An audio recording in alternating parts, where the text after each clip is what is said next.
Everyone who hates his brother is a murderer, and you know that no murderer hath eternal life in him. Bago ang isang tao maring papatay ng tao, ay mayroon ng hate, may anger, mga kapatid, sa kanyang puso.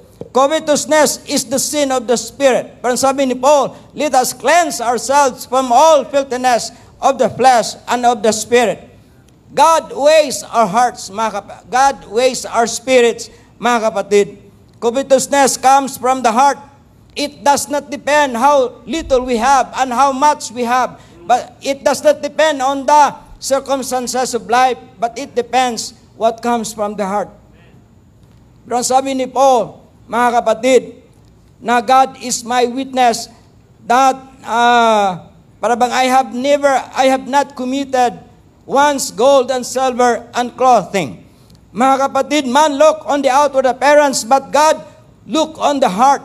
Kilala tayo ng Panginoon, mga kapatid. Ang sabi ng Psalms, Lord, Thou seest me. Thou seest my downsitting and my uprising. Thou knowest my thoughts from afar. Alam mo, Panginoon, ang aking pinagmulan. Alam mo, Panginoon, ang aking patutunguhan. Ako isang bukas na aklat sa iyong harapan. Alam mo, ang haka ng aking puso, ang lahat ng laman ng aking pag-iisip. Praise God. So Luke chapter 16 verse 15, it says, you are the ones who justify yourselves in the eyes of men, but God knows your heart. And what people value highly or highly esteem is detestable or abomination in God's sight. Maaring sa tao, we may be highly respected. Sa tao, mga kapatid, we have their approval. Men may highly speak well of us. They give us all the praise and all the applause. Pero kung sa Panginoon, ang ating mga puso ay hindi maayos sa kanyang paningin, mga kapatid, at naroon ang karumihan, at naroon ang pag-iimbot, at naroon ang mga makasalanang pagnanasa, our heart is not right with God, mga kapatid, we may be highly esteemed by men, but maybe we are detestable or abomination before God. If there's one thing, mga kapatid, sabi ko kanina, that this message will cause us to do, and that is to look deep in our hearts. Nang sabihin natin, tulad ni Haring David, search me, O God, and know my heart, if there are some wicked ways in me, and see if there is any wicked way in me, and lead me in the way everlasting. God examines our hearts, mga kapatid, in the deepest recesses in our hearts, mga kapatid. Praise God. Masabi natin, katulad ni Paul, I have not coveted anyone's silver or gold or clothing. But the eyes of the Lord are in every place, beholding that which is evil and the good. Sabi ni Pablo, Paul has given us the warning sa Ephesians chapter 5, verse 5. For this you know, that no warmongers, or that means sexually impure, nor unclean person, nor covetous, who is an idolater, hath any inheritance of the kingdom of Christ. Mga kapatid, God's word is no respecter of person.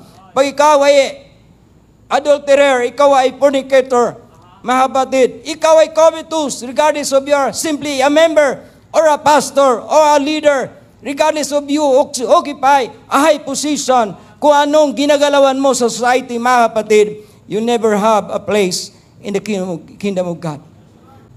Minsan yung ating pag-iimbot may because by worry.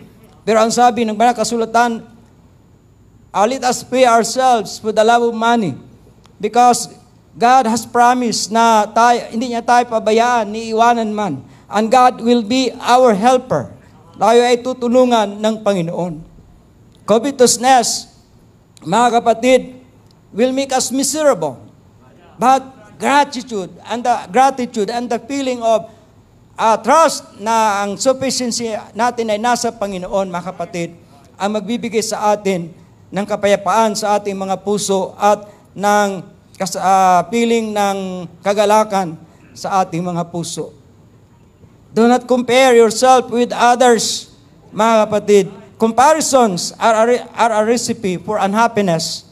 If ever we compare ourselves to another, it is to motivate us to do our best, not to be better than somebody else. Because it will lead to unhealthy competition, which sometimes can be distracted. Sometimes it can cause us to slander other people, mga kapatid. But we must only compare ourselves of who we are yesterday. Are we a better person today than yesterday? Are we a better preacher today than yesterday? Tayo ba ay lalo pang naging matapat ngayon kaysa kahapon? Then another thing that we need to do in order to overcome covetousness is to be generous. Amen. At yan, hindi ko na rin i-expound, mga kapatid. But covetousness is idolatry. Hear, Israel, the Lord our God is one Lord. And thou shalt love the Lord thy God with all thine heart, with all thy soul, and with all thy might. Mga kapatid, ang sabi ng Panginoon, I will not share my glory with another. At kung tayo ay magkaroon ng covetousness, ay mayroon tayong mga idols sa ating mga buhay. Ayon ng Panginoon na mayroong competition sa ating mga pagsamba, ng ating pagmamahal. Because we cannot serve two masters. We cannot serve God and Mammon at the same time. Either we love the one or hate the other. At ang Diyos lang ang dapat nating sambahin because He is the only one who deserves all the glory. Amen. Sa ating buhay. Praise God. Ano man tayo, ano man maaring, wala pa tayo mga kapatid, di pa pinagkakaloob ng Panginoon. Kung mayroon man tayong gagawing pagmamapuri, kung mayroon man tayong pagluwalhati, ay dahilan sa kapangyarihan, pag-ibig ng ating at biyaya ng ating dakilang Diyos na buhay at nag-iisa, mga kapatid. Praise God. Hallelujah. Minsan, sa isang, pag may na-convert, sabi natin na, convert ko yan. Ako nagdala sa Panginoon yan. Hindi maligtas kung wala yan, kung wala ako. But remember na ang sabi ng banal na kasulatan, iba ang naghasik ng binhi, iba ang nagdilig, maaring iba ang mag-aani, but they will rejoice together. Mayroon mga convert na kaluluwa sa ating iglesia, hindi natin pwedeng angkinin.